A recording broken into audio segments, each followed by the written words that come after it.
नमस्कार दोस्तों, मैं रामू कुमार यादव एजुकेशन क्लासेस रामू में आपका स्वागत करता हूं। दोस्तों, आज का हमारा टॉपिक होगा जीवन कौशल के अंतर्गत लेसन नंबर 6वां था। उसके अंतर्गत जो विविध वाला 6वां लेसन था, विविध विविध के अंतर्गत मैं कई पार्ट बना रहा था। एकदम समझिए कि मनोविज्ञान का निचोड़ था वह। पूरे सिद्धांत इसी विविध के अंतर्गत सारे जितने भी इम्पोर्टेंट पॉइंट है, शिक्षण कौशल हो, जीवन कौशल हो, जो भी पॉइंट हो, उन सभी पॉइंटों को मैं विविध के अंतर्गत समाप्त कर रहा था। इम्पोर्टेंट फैक्ट मैं आपको बता रहा था कई पार्ट में।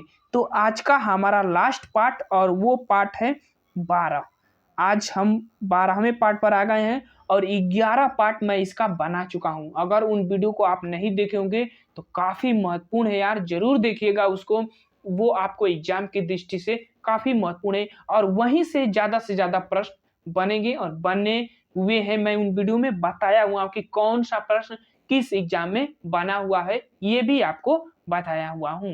तो अगर आप प्राइमरी सुपर टेट की तैयारी करते हैं, अगर आप मनोविज्ञान, शिक्षण कौशल, जीवन कौशल को मिलाकर 30 नंबर का जो पार्ट है, उस 30 नंबर के पार्ट में अच्छे नंबर लाना चाहते हैं तो आप जरूर इन वीडियो को देखिएगा। अगर वीडियो पसंद आ रहा होगा तो चैनल को लाइक कीजिएगा, शेयर कीजिएगा अपने दोस्तों के पास ज्यादा से ज्यादा। तो चलिए दोस्त, आज का हमारा अगला जो सिद्धांत है, इंपोर्टेंट सिद्धांत है, उसकी बात करते हैं।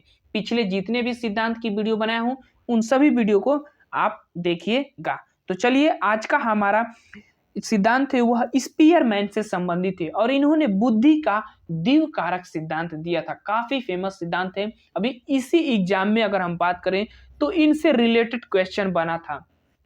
तो समझ ही सकते थे कितना इंपॉर्टेंट सिद्धांत है ये। यूपी टेट वाला एग्जाम जो हुआ था 23 जनवरी को, उसमें ये प्रश्न पूछा हुआ है इनके सिद्धांत से रिलेटेड। तो इंपॉर्टेंट है, ध्यान से रखिएगा। जैसे इन्होंने बुद्धि का द्विकारक सिद्धांत दिया था और उसी द्विकारक सिद्धांत की अगर हम बात करें तो द्विकारक सिद्धांत के अंतर्गत इन्होंने दो प्रकार बताया था बुद्धि का। एक है सामान्य बुद्धि, एक विशिष्ट बुद्धि, जिसे जी कारक और इसे एस कारक कहा जाता है। जी को जनरल फैक्टर यानी कि जो सामान्य होता है, और एस को स्पेसिफिक फैक्टर उसको कहा जाता है, उसको विशिष्ट कारक कहा जाता है। सामान्य कारक आपको अपने वंशानुक्रम, माता पिता से जो प्राप्त होते हैं, हर व्यक्ति में ही होता है। सामान्य कारक हर व्यक्ति में होता है, समझिएगा। लेकिन विशिष्ट कारक जो होते हैं वो आपको वातावरण से प्राप्त होती है और विशिष्ट व्यक्ति में ही वो मिलते हैं और दिखाई भी देते हैं। तो ध्यान रखिएगा, इंपॉर्टेंट है। जैसे कि सामान्य कारक में अगर हम बात करें तो समाज नीति, समस्या समाधान, तर्क क्षमता और आत्म रक्षा की जो बातें होती है, ये सामान्य कारक में चले आते हैं। आपको ये वंशानुक्रम अपने माता पिता से मिल जाता है, अपने परिवार से मिल जाता है। लेकिन जो विशिष्ट कारक होते हैं वो समाज से मिलते हैं। जैसे कि कैरियर चुनना है तो आपको रुचि आपकी किस में है, वो सभी वातावरण से मिलते हैं, तो वो विशिष्ट कारक के अंतर्गत आते हैं। ध्यान रखिएगा। स्पीयरमैन काफी फेमस व्यक्ति हैं। अब देखिए, नोट में लिखा गया है कि बाद में एक कारक और जोड़ा गया और वह सामूहिक कारक, परंतु यह सिद्धांत द्विकारक नाम से ही जाना जाता है। तो देखिए, इनके द्विकारक सिद्धांत भी कहते हैं इनको। सिद्धांत में बाद में एक और कारक इन्होंने जोड़ा था, उसको बुद्धि का त्रिकारक सिद्धांत भी कहा जाता है। ध्यान से रखिएगा। थ्री फैक्टर थ्योरी इंग्लिश में उसको कहते हैं। तो थोड़ा बहुत अंतर होता है।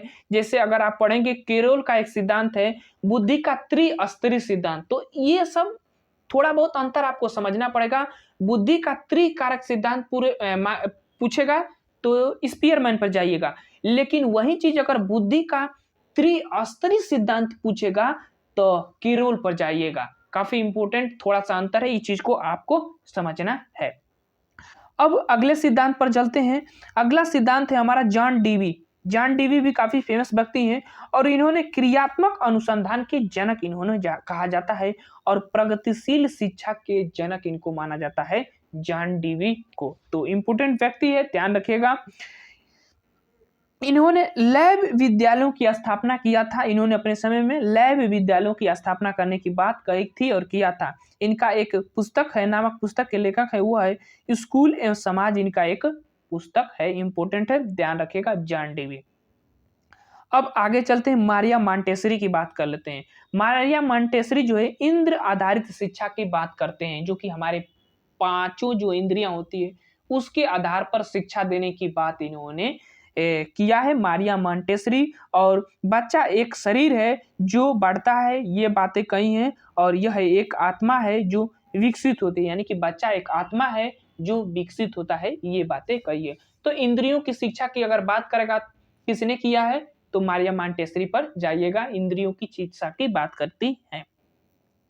आगे चलते हैं, कार्डवेल कुक, इनको खेल विधि का जनक कहा जाता है, कार्डवेल कुक को। तो इतना चीज ध्यान रखेगा, हेनरी कार्डवेल कुक को खेल विधि का जनक कहा जाता है। उसके बाद फ्रोबल, फ्रोबल जो है किंडरगार्टन विधि दिया था, और विधि दिए थे, वह एक खेल विधि है। किंडरगार्टन बच्चों को खिलाया जाता है, प्लेवे मेथड जिसको कहते हैं।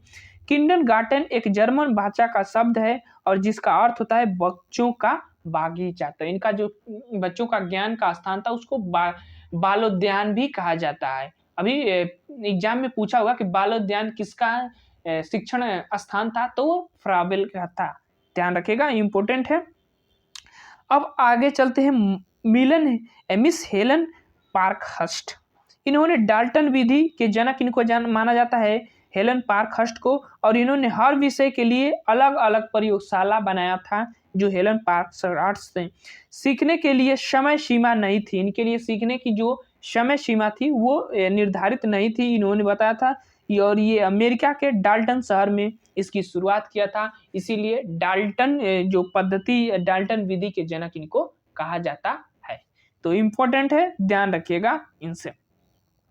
अब आगे चलते हैं, अगला हमारा पॉइंट है कार्ल टर्न वासवर्न, कार्ल टर्न वासवर्न। और ये थे विनोटिका प्रणाली या इकाई विधि भी इनको कहा जाता है, और ये भी विनेटिका ही शहर में इस परीक्षण का प्रारंभ किया था इन्होंने। ठीक, आगे चलते हैं, इन एक इकाई खत्म होने के बाद ही दूसरी इकाई लानी चाहिए, ये इन्होंने अपनी विनेटिका विधि में बातें कही थी। कार्ल टर्न वासवर्न का नाम आता है, विनेटिका विधि के जनक भी पूछते हैं, तो ध्यान रखेगा। अभी इनसे ज्यादा कुछ नहीं पूछता, अभी यही पूछता है कि विनेटिका विधि के किसने दिया था, तो वासवर्न ने दिया था, इंपोर्टेंट है, ध्यान रखिएगा। अब चलते हैं आगे, और आलपोर्ट महोदय काफी फेमस व्यक्ति हैं, आलपोर्ट, और इन्होंने व्यक्तित्व का परीक्षण करके उसमें शील गुण का सिद्धांत इन्होंने दिया था।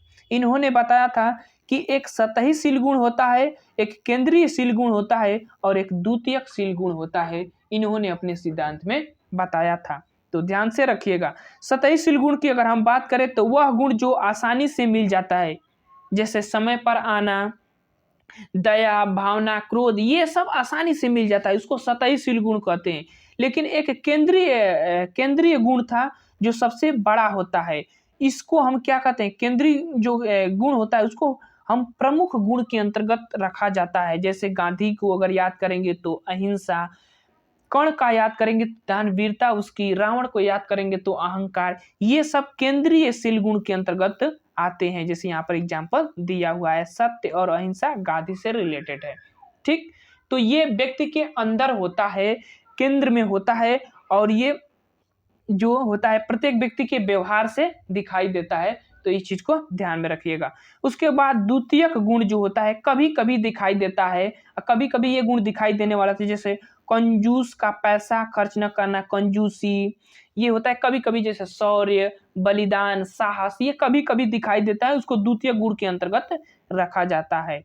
तो आलपोर्ट का भी सिद्धांत हो गया। अब चलते हैं आगे, और लेडी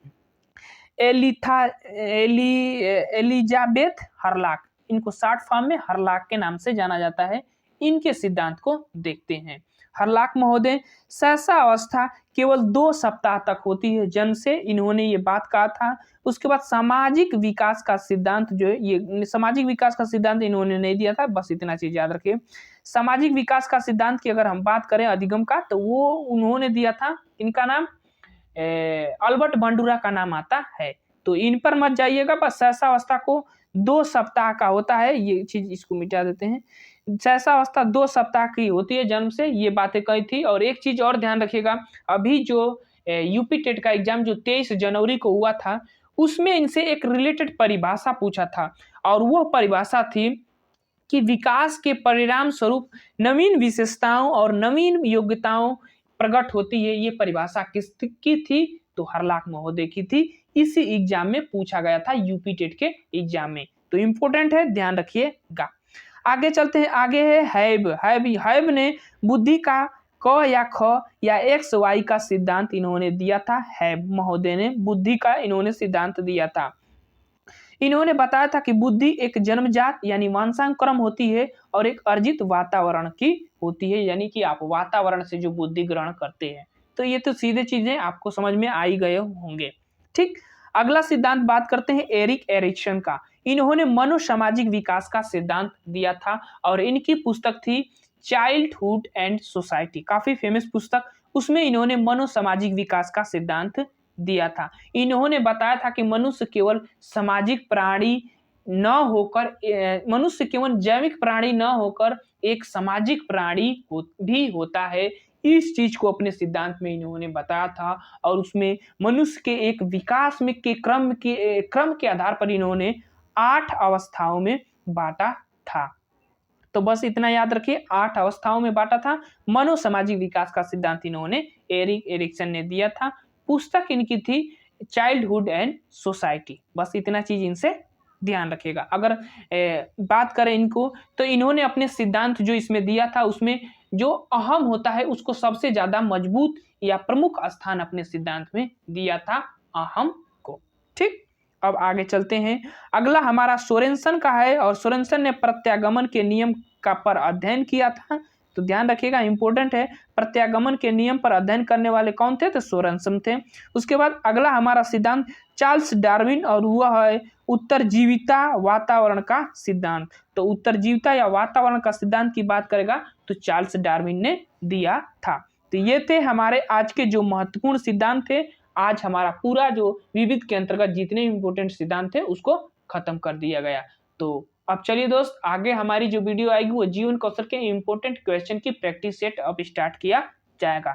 तो अगर आप वीडियो आपको पसंद आया तो चैनल को लाइक शेयर सब्सक्राइब आप जरूर करिएगा।